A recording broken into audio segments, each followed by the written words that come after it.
Welcome back. Chapter 4. It took me about 2 hours to convince myself that going out wouldn't be a bad decision. I'd showered and changed into some clothes I found in the closet. They were all my size, and considering I was the only dead chick living here, I assumed they were for my use. I barely wondered if this apartment had been used by another female employee, but they all still had tags. I was still the same size as I used to be, if a bit more endowed. There wasn't a computer in the condo, and Harold had given me a dumb phone, perhaps the last in existence. The thing looked like it should be dropped off a museum of history with its flip screen. I didn't have money to buy a newspaper, but I could still walk to the library. But what was out there? The beach looked normal, but what about other places? Would I see ghosts now? I wasn't a chicken, but I always been freaked out by that sort of thing. Oh no, I was that sort of thing. Ugh. Taking a deep breath, I opened the door, afraid of the monstrosities like myself I might find as I left the condo. I stepped out, and the sun was shining and the birds were chirping. It was the nicest day we had in ages. A couple of bunnies scampered about, and it could have been the start of a Disney flick. I I'd officially crossed the threshold into out there, and it didn't look spooky. I pocketed the keys to the only home I had. Normally, I would have hopped on my bike for a trip like this, but if not for the small reminder, walking along like this, I could pretend everything was fine. I could almost lull myself into believing I was simply taking a walk, like any other day in my life, not death. The library was pretty empty, but the kids were still in school.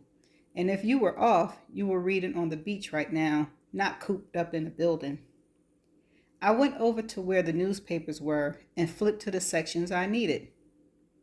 There I was. There was nothing that could replace the feeling you got from seeing your name in the obituary section. Camilla Fontaine, 27, of Surfside Beach, died in a fatal train crash. Camilla, a highly esteemed public defender, had dedicated her life to the defense of underprivileged. She is survived by parents Lawrence and Deborah Fontaine and her fiance, Dr. Charles Knight. They buried me this morning. It was for the best. It was already done. I wouldn't have been able to stay away from my own funeral. Some deep masochistic need would need to see the casket lowered and covered in dirt just to confirm it had happened. I put the paper back and drifted out of the library, half incoherent and half devastated. I wondered what my casket had looked like and how many people had shown up. What was written on my tombstone? I saw a car I recognized pass and started to lift a hand to wave at Jimmy, the guy who delivered for the local pizza shop, but dropped it quickly. He didn't know me anymore. I should just turn around and go back to the condo, but I couldn't. I didn't want to sit there thinking. I needed to see my grave.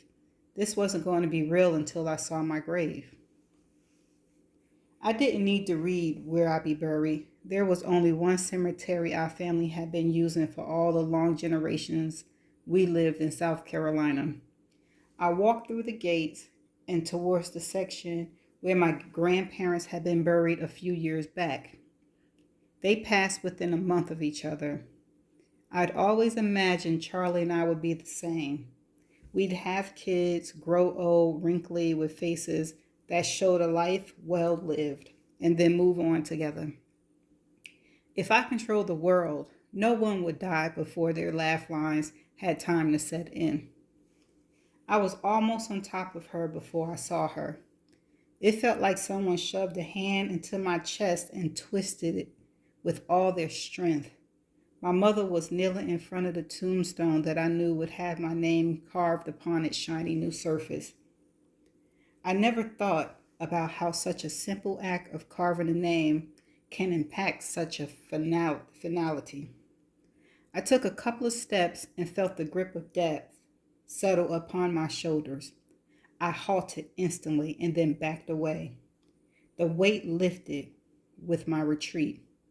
I get it, I said to no one, or possibly everyone, who knew what exactly constituted the universe. I won't go any further. I found a spot to settle in underneath the shade of an old oak, leaning against the rough bark and grateful for the support. I watched my father approach her, his normal perfect marine posture now slightly hunched, a physical ramification of the emotional weight he carried. He stopped by her side, and with a hand on her arm, he used his own waning strength to help support her. I saw the expression of grief on their face. She turned into him, and although I couldn't hear her, I saw the sobs rack her body. His arm circled her as they shared their emotional grief with the only other person who could understand. I slid down the tree, not caring how the bark scratched my skin, and sat at the base of the trunk as I watched them leave the cemetery. At that moment, I didn't feel rage or a burning desire for revenge, only defeat and a hollow sadness I couldn't imagine living with, but couldn't fathom how to feel. And that's the end of chapter 4. See you for the next chapter.